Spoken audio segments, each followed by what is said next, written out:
Good morning, everyone. A couple of items before we begin. I need to mention that the exit from this room and the building is out this door right over here and up the stairs of which you came down. And also, we will have for you a list of attendees and the offices and departments which they are from, and that will be sent to you electronically from Sergeant Sieber. For agenda purposes, we will begin by having 3 introductory comments. I will be speaking representing the State Sheriff's Association. District Attorney Bill Fitzpatrick will speak representing the district attorneys, and Chief Michael Lefenchek will speak representing the New York State Association of Chiefs of Police. We will then afford anyone who's up here with us who would like to speak to do so, and then at that time we will honor your questions. Thank you. I would like to begin by thanking the members of the media for your attention to this matter, and also would like to publicly thank all of my colleagues and district attorneys for being here in support of sharing our unilateral concerns of the legislation that is about to become effective in a little more than a month. Today, in more than 9 locations across the state, this very same media announcement is being held as an example of how widespread the collective perspective of this issue and its ramifications is most likely to be. As sheriffs, police chiefs, and prosecutors, we urge lawmakers to carefully examine the full impact of sweeping criminal justice reform laws set to take effect on January 1. Our valid concerns about public safety and the safety of victims and witnesses deserve a closer look at the unintended consequences of changes to discovery and bail laws. Due to the fact that we had no fair opportunity to offer our insight and expertise in the crafting and adoption of these laws, we are forced to stand here today after the fact, calling to the attention of the public, the legislature, and the governor the serious flaws in these new laws. Flaws which will create chaos in the criminal justice system, great expense to the taxpayers, and most importantly, danger to our citizens. To highlight some of the changes. Under the new law, more than 400 crimes will require mandatory release. The new law will not allow judges to consider the defendant's danger to the community when making a bail determination. 47 states permit judges to consider the public safety when determining whether to set bail. New York is not one of them. The law's reliance on pretrial services as an adequate alternative to bail as a means of ensuring attendance at trial is speculative and will almost certainly fail without adequate funding. The rigid timeline for compliance with the new discovery rules will be nearly impossible to manage.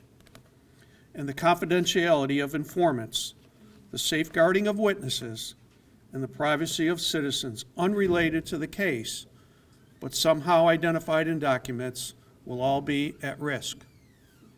The everyday work of deputies, police officers, and prosecutors is an integral part of maintaining and improving the quality of life for all New Yorkers. All of these offices must be adequately funded and properly staffed. Since this legislation was passed, and as we continue to digest the enormity of these changes and how it will impact our service to the citizens we protect, it is clear how unnecessary this gathering is today. Unnecessary in the meaning that had inclusion, conversation, feedback, and careful consideration happened, then everyone's time would have been better spent carrying out our everyday duties and responsibilities.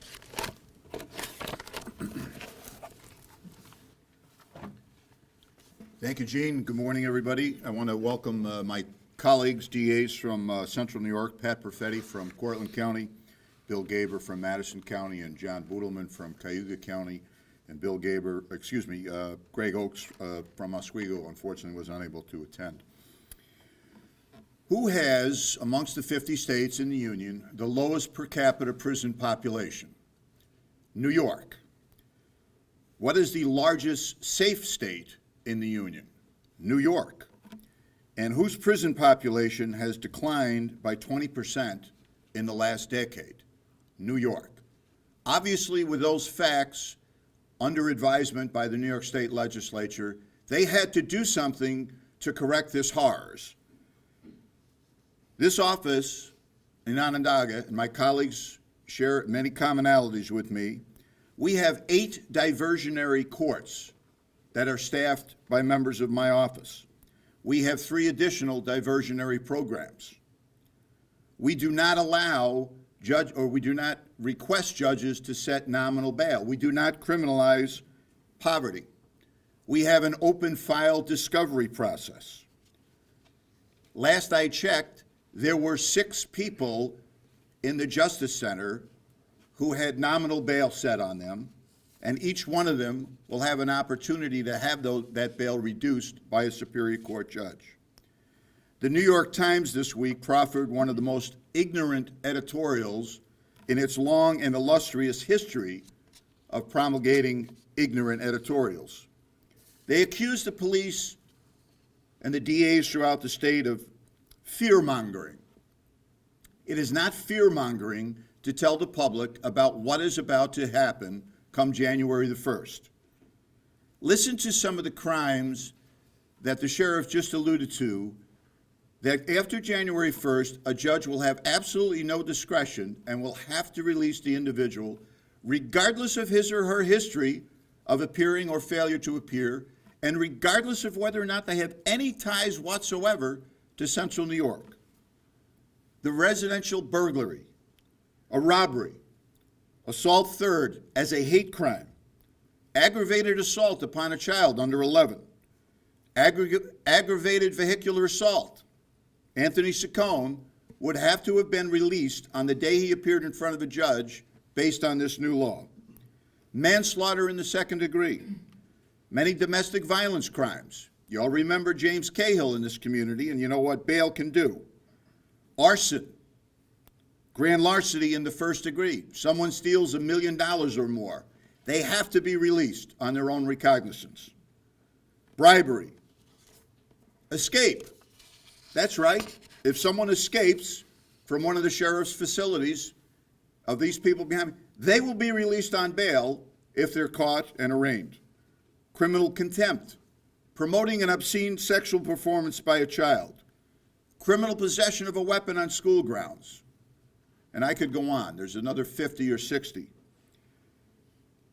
The critics of us, they always say, well, it works in New Jersey.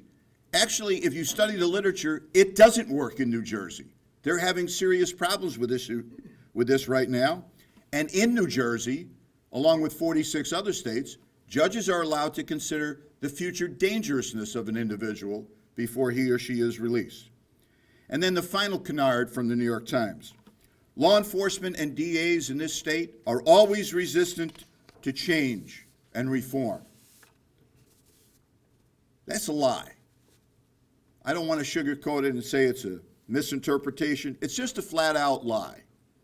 1989, who started the first child advocacy centers in America? A colleague of mine in Alabama. 1990, who started the first community court? Janet Reno in Miami. Wasn't done by judges, it wasn't done by legislators, it wasn't done by activists, it was done by prosecutors. 1990, who started the first drug treatment alternative to prison program?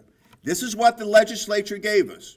You sell 1 gram of cocaine, you can get 25 years in jail. That's from the New York State Legislature, and prosecutors said that's ridiculous. So in 1999, my beloved colleague Joe Hines started the first DTAP program in New York. We had the second one right here in Onondaga County. Who started the first Family Justice Services program in America? A DA in San Diego. Who supported repeal of the Rockefeller drug laws before it became fashionable? The New York State District Attorneys Association. Who started a best practices committee that's now in 30 states to prevent wrongful convictions? That's right, prosecutors. In fact, this prosecutor right here in Onondaga County. Who supported videotaping of confessions? Who supported improved techniques regarding photo and corporeal lineups? The DA's Association of New York. And who just started an opioid court? That's right, a DA, John Flynn in Buffalo. Get the facts to the people. We're not resistant to reform, we are resistant to insanity. Now I want to turn it over to my friend Mike Leffencheck to speak on behalf of the chiefs of police. Thank you, Bill. I'm speaking on behalf of the many chiefs of police gathered here today from parts near and far, as well as police chiefs across New York State. These major changes were adopted as part of the budget for New York State, and that process simply should cease. These major policy changes that are embedded within the budget do not allow for discussion, feedback, and input from all the interested parties. If they were, and if they did, then we wouldn't be gathered here today because our views would have been able to be shared. As the district attorney mentioned, this legislation has some serious flaws in it, and our purpose today is to try and educate the public, and we certainly call on the legislature and the governor to delay many of the changes that are included here.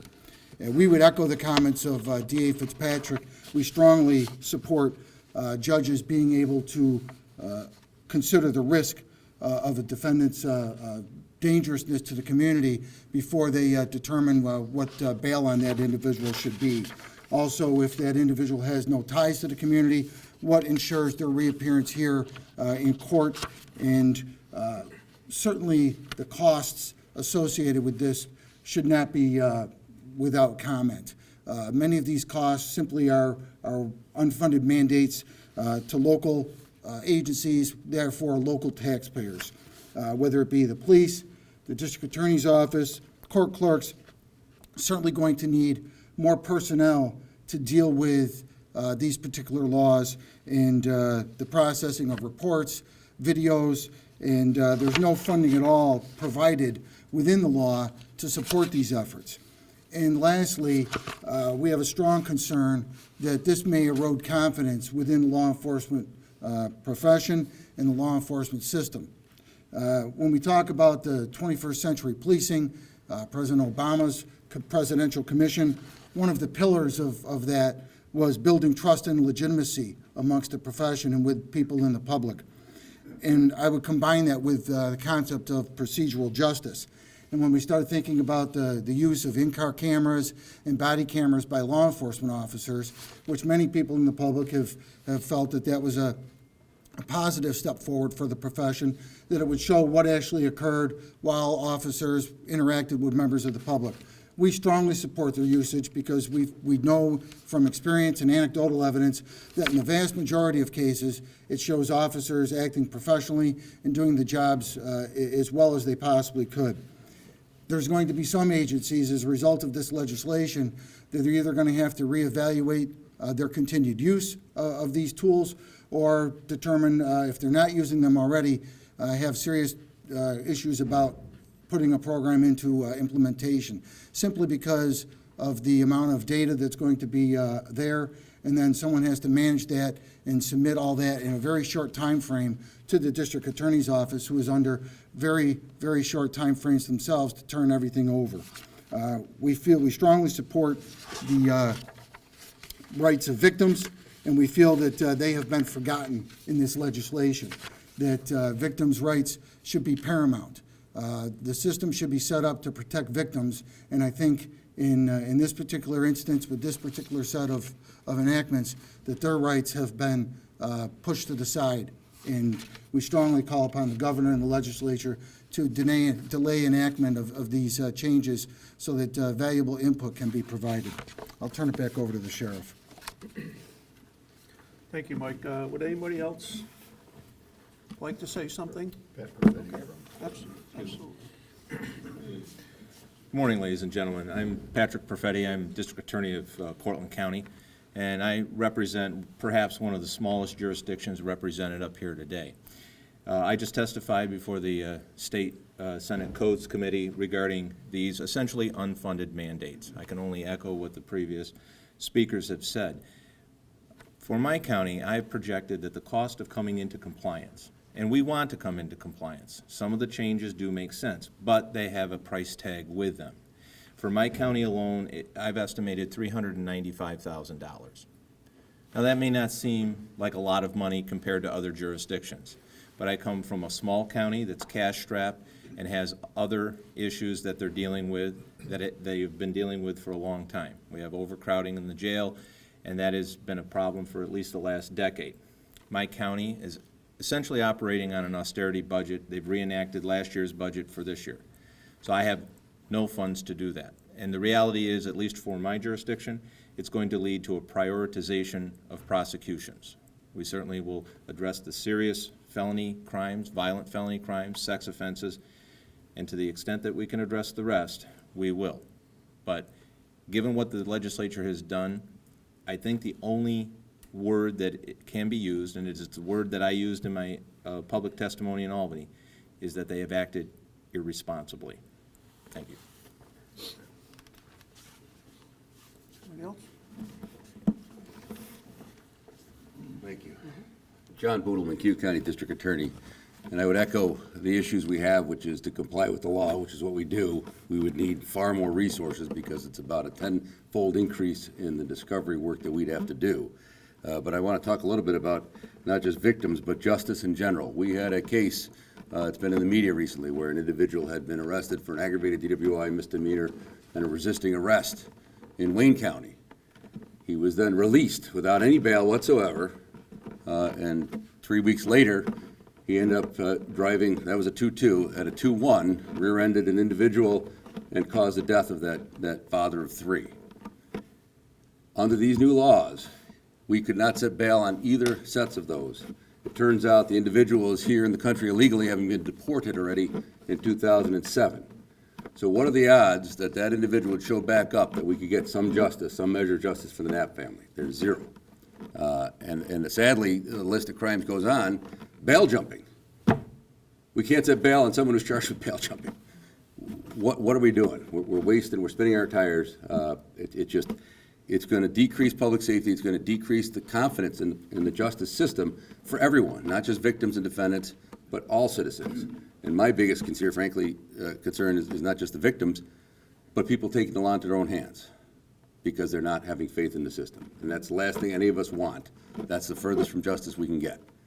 So I would urge the legislature to give us some time, talk about it, consider it, make some reasonable. I think these laws are reckless, frankly. I think they know these risks. I think they did the risks without even consulting people. And the citizens in this state need to let their legislators and the governor know they're very concerned about this, and they want it looked at a lot more before it takes effect. Thank you.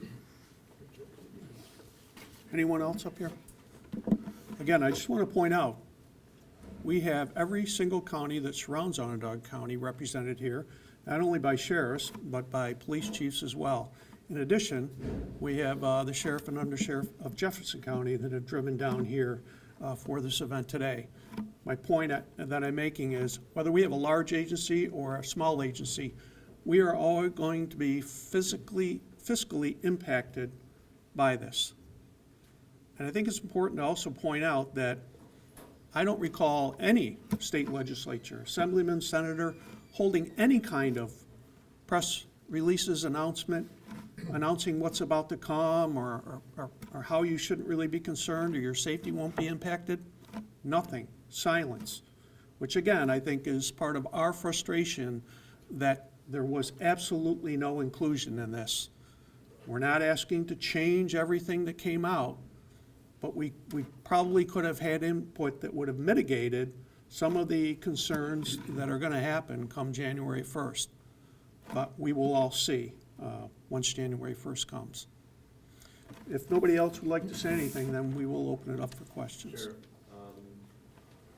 When you consider what's about to happen, how short-sighted is this of Albany to not include the process of that? Well, I think everybody in the room has heard the enormity of the changes and that they will all happen on January 1st. They will not be rolled out, there won't be any pilot, they're just all gonna happen.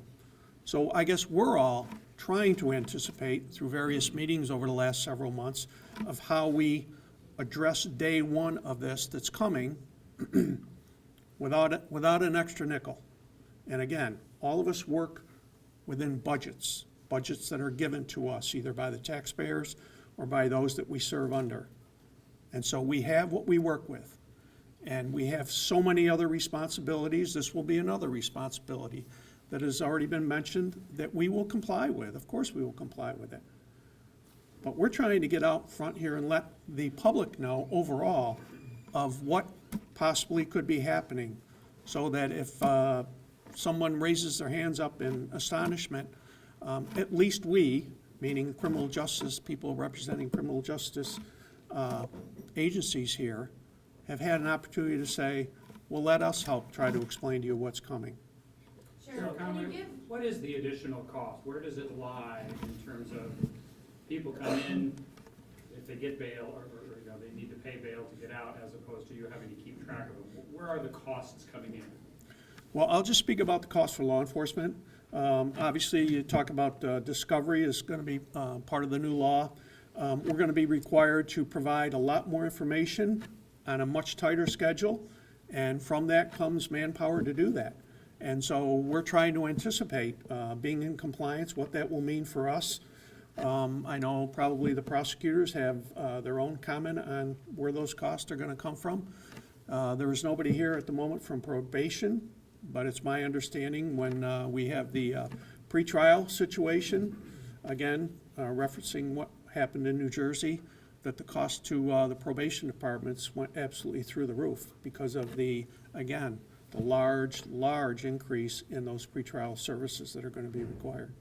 So Albany could pass funding, and that could alleviate some of the problems you're talking about, right? I guess they could, but we're here in the end of November and we've not heard a word. Have we heard from the folks in Albany saying that they hear you and they agree with you, or has there been any feedback whatsoever from the folks in Albany so far? Virtually none. You know, the governor spoke and said everybody wants more money. And again, nobody here is saying that the criminal justice system can't be reformed.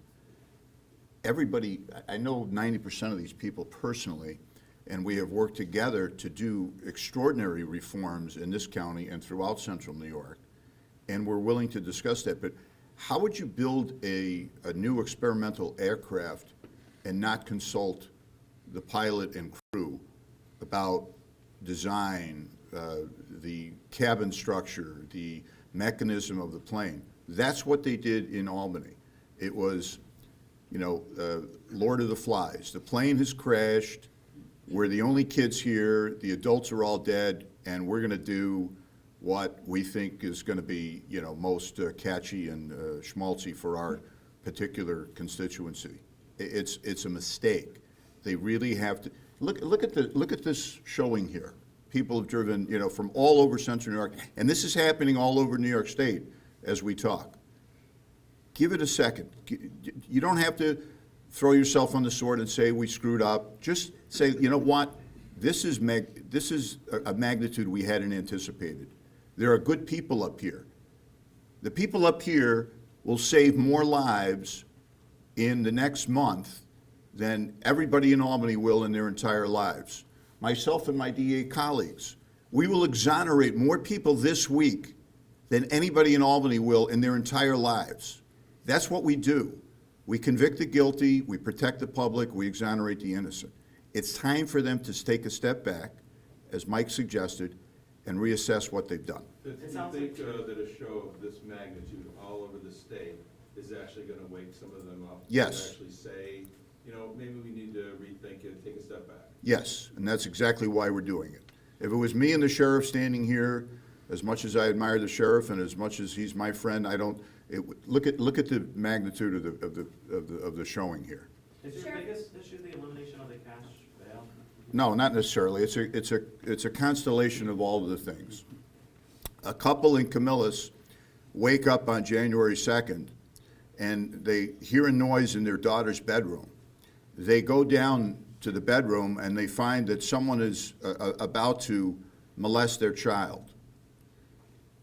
The person is caught by Camillus PD fleeing the scene. He will be arraigned within 24 hours, and he will be released within 24 hours and 1 minute. And then 2 months later, he can petition the court to go back to the home and review the scene so he can properly prepare his defense. Is that bizarro world? Am I making that? Is that fear-mongering? Is that what it is, fear-mongering? No, that's a fact. And you better get ready for it, and you can do something about it now. You know, all these local legislators, they send out their flyers every election season, and they tell you, they tout their accomplishments, the parks that were named after them, the senior center that got a new TV because of their like it came out of their own pockets. Not one of them, not one, in any of their literature touted their strong support for criminal justice reform. They're hiding from it. Well, you can't hide anymore. Can someone speak to the public and all this? Obviously, the show of force here is meant to make a statement to lawmakers, but this is a public safety issue, as you all have said. Can you offer words of reassurance, whether that's sheriff or chief or? Well, we'll continue to do what we're obligated to do. Obviously, that's to serve the community, to try to make our community safe, protect the citizens in the community. We'll continue to do that. We have an oath to do that, and obviously. But, as the DA mentioned, the stark reality of the law, the way it's written, presents these opportunities to happen. How many will happen, if they'll happen? But we'll be the ones that'll be called back to that house to say, well, there's someone here that wants to, look in your daughter's bedroom, and oh, by the way, it's the person charged with that crime. And obviously, they'll probably take out their frustration on us, and we just want people to make sure they know who created that situation. Can you talk Sheriff, about the was there or maybe Mr. Fitzpatrick, was there a compromise in there where instead of all the crimes under this, there was a set of maybe nonviolent crimes for which bail would have been eliminated so that bail did not become a poverty issue, so that bail didn't mean somebody loses a job because they can't make $500 in bail? Was there a list or a compromise to say, yes, this is an issue? Because people tell me it's an issue. The DA's Association made a very reasonable counter-proposal to the legislature that was completely ignored. We had a list of misdemeanors, nonviolent misdemeanors. But when you talk about misdemeanors and you say, well, everybody should be released, well, that's not exactly accurate, because domestic violence offenders, they often go from DEFCON 5 to DEFCON 1 without any stops in between. And now a judge can't even take those future dangerousness to the victim into consideration. So the answer to your question directly, yes. The State DA's Association and all my colleagues here are on the board of the State DA's Association. We made a very reasonable counter-proposal, completely ignored. I'm sure you've all, had to look at what faces you January 1st and started to, figure out how do you start winding people down so you don't have January 1st, X number of people walking out the front door of the jail. In looking at that, do you have a sense of what the impact of this would be on the inmate population here in Onondaga County? And the cost saving? Okay, yes, absolutely. I have a comment on that. We have housing units that will hold up to 60 inmates. And we have what's called direct supervision, and there is one deputy that oversees those 60 inmates, up to 60 inmates. And that's the way the facility was designed. January 1st, we could have 30 people in that particular housing unit. I will still need one deputy to watch over the 30 inmates. I will still need deputies to move inmates, whether there's 400 or 200, to the various courts, whether it's city courts, municipal courts. I will still need deputies that will have to staff an infirmary for those inmates who require services that we're obligated to provide. I will still have to have deputies that will have to do hospital details, which is to transport and guard someone up to one of the hospitals if the infirmary here can't handle that. I will still need deputies. So this 400 to 200 or whatever, oh my God, there'll be all kinds of savings. These are ignorant statements made by people who don't want to take the opportunity to come in here and spend a little bit of time with us showing them the operations, the full operations of the Justice Center. I'm all about saving money, but I will try to nip this in the bud right here with all these savings that will come as a result of needing fewer deputies in the Justice Center or layoffs or whatever else people now want to talk about or spread a rumor about. Misguided or not, though, people who advocate for this say there'll just be fewer people incarcerated. And do you have an estimate for how many that might actually turn out? Of course I have no estimate, Doug. How do I know? If I could piggyback off. I don't know today how many people I'm going to have in my facility on Monday. Let me put it a different way. You want to talk about cost savings, forget about the officers who have to go execute all the bench warrants for people that don't come back to court. Let's think about a serial burglar who does 6 or 8 residential burglaries before we catch him. We lock him up, all of a sudden the burglaries stop. Maybe for 6 months, maybe for several years, and then they start up again. Right now, that individual will be mandatorily released before the paperwork is done to continue burglarizing other people. So it's not just additional investigations, it's not just additional victims, it's additional prosecutions, it's additional court appearances, it's a whole slew of things. So I don't think you realize a savings, you're just going to realize a deficit in public safety. So many people in law enforcement acknowledge our bail laws are not perfect, there are some holes in the system. What exactly needs to be fixed, and what's the fix other than this? Well, that's a very large question, and it involves an extensive answer. Again, what was said here all along is we are not vehemently opposed to changes. It's the process, and it's the fact that there was no process. 2 years ago, centralized arraignment court. Not opposed to the process of centralized arraignment court, but as the sheriff, I incur a $300,000 bill each year in overtime because there was no funding associated with implementing that change. Good concept, but the support that it takes to get it carried out each and every day, where are the funds for that? If there had been input into, okay, what is going to be the cost? We'll try to find out how to help you with that, because every dollar that I spend is a taxpayer dollar. Any last words anyone wants to say to victims, just in case this does get passed, if people are kind of concerned at this point, saying, I'm not going to be safe starting January 1st? We'll get to that one second. I just wanted to piggyback off that's okay, the comments that the sheriff was making regarding the process. I would circle back to my original comments where I mentioned this was embedded within the budget bill. If this had been a standalone bill that could have been debated, input sought from people in the criminal justice system, all facets of the criminal justice system throughout the legislative season, then we could have had some input. There could have been debate. There could have been mitigations to some of these things that we could have proposed and hopefully been implemented before the passage. But because it was embedded within the budget bill, which means that it needs to be passed within April 1st, so a budget's in place, that's the wrong process for something which has such impact on public policy. It just is the wrong way for that to go about, and it did not allow us to have any input that the district attorney and the sheriff have commented on. So we would revert back to the entire process that the sheriff has referenced. And then to your point there regarding victims and individuals' families, D.A. Budelman commented about a tragedy that occurred in his county. Family members of that particular individual that died happen to be friends of mine. And they've reached out to me, and they are incredulous that they don't understand how these laws could ever have been passed. And I'm certainly not about to speak for them, but I think I would speak for many victims that would have those same comments.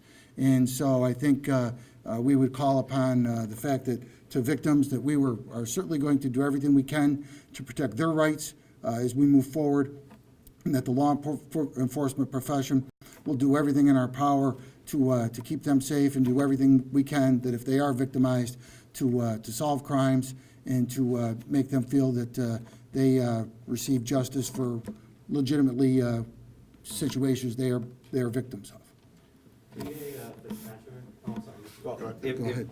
If I could just answer your prior question, what could be done about bail?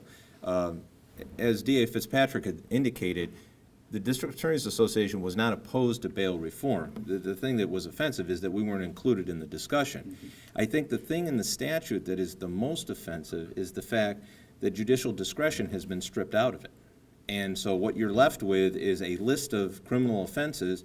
If charged with this criminal offense, you're released. If charged with this criminal offense, well, then maybe we can have bail, but then there's going to have to be hearings, and those hearings require evidentiary support beyond even the level to charge the offense. So those are some of the particulars relative to the bail statute that certainly should have been addressed, and the idea that judicial discretion is being removed here, they are an important player within the criminal justice system, and they're really being sidelined, and that's the offensive part. Yeah, my question for DA Fitzpatrick and any of the DAs was, in terms of some of the examples that you mentioned of people that would be released, is it true that these people could have been released if they had enough money anyway? I appreciate the strong support from the audience.